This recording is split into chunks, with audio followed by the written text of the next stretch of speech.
Assalomu alaykum, men Güliz. Atyanlikinlar xayrlik bo'lsin. Men shu bolamni hozir shu maktabga olib o'tib qaytish yo'lida mana nimani tushman qatnash bilan qatnashtirgan yana bir ko'rsatib qo'yay dedim. Shu bexatarlikni bir ta'kidlash. Shu mana shu tog' yo'li, tog'ni ko'ringlar. Mana shu nima degan egilmash yo'llar bu. Aslida bu degan oqdagi tog' yo'li, dal yo'llarida qanchalik tuz bo'lsa shunchalik yaxshi. Uningki bu xalqlarning yerlari bo'g'ashqa mishta bo'lgan deydigan bolalarlik odamlar.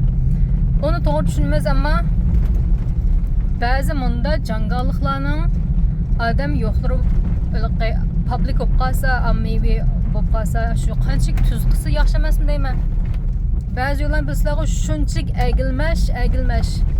Ashta qilib yasashning sababi albatta. Gazın çıqıraq pul xaşedanga hayat mesela şu yolga ketdi. Mana bu üstüre tağ ormanlık kemiye. Mümkün matrip sal pastar tasaq kölga. Muşu aylanmış şu.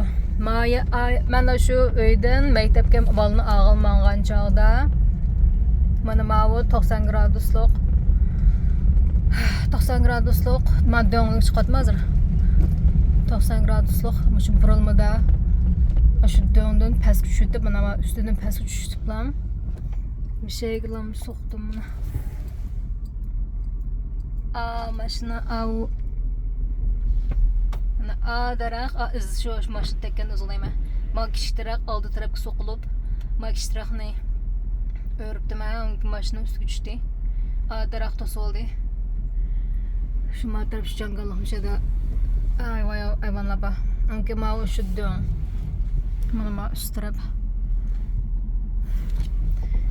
Ama yo'l shunchalik tor. Shu bexatarlikka pek diqqat qilaylik. Mana 90 gradusga aylanma dön. Dönlardan tushayotgan chog'da bo'libmi? Aylanmalarda cho'qqim asta edaylik. Maşını kögül bulmayla ama egilmegicha.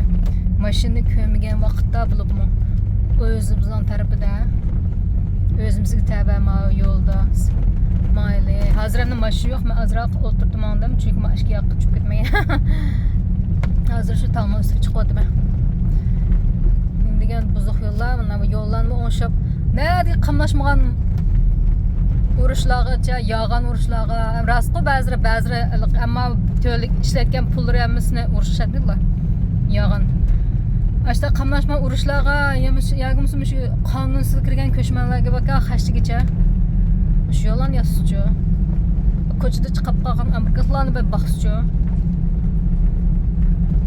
O'zining hayotini shu xavf qilib vatan qo'g'dash yo'lida kurash qilayotgan, uningdagi pensiya chiqqan, vatan uchun kurash qilib, pensiya chiqib, uysiz qilayotgan bu jangchilarga bir bas shu yo'llarni qamlashmagan azali. Lekin u Trump chiqdi, hamda shu bu ham yaxshi kutdi. Xudoim bo'lsa. Shu asta aytdim. Şu an diqqat qilaylik. Hammaylar bilamiz, ammo shu askar qo'yig'im keldi. Bexatarlik birinchi. Bizning sonimiz azab ketayotgan shunday kunlarda hayotimizni saqlab qolish eng muhim. Bo'libmi yosh farzandlarimiz uchun ularga biz lozim. Ular uchun o'zimizni cho'qim asrashimiz kerak. Cho'qim bexatarlikka diqqat qilaylik. Xudoim bo'lsa, menga cho'ng dars bo'ldi. Herkes unda qatnashqay vaqas herkes yo'liqmaydi. Haq meni so'qmag'icha. Xudoim saqlasin. Hamda herkes unda har qanday egilmaga kelgan joyda men shunda ostimam lazım. Boshqalar oq tarafdan kelganlar qanchalik oldirsa korim yo'q. Qatnashqaysiga rioya qilib qonunga. Tirishali Xudoim bo'lsa, ishlar yaxshi kutdi. Maqamsa keyingi videoda ko'rishamiz.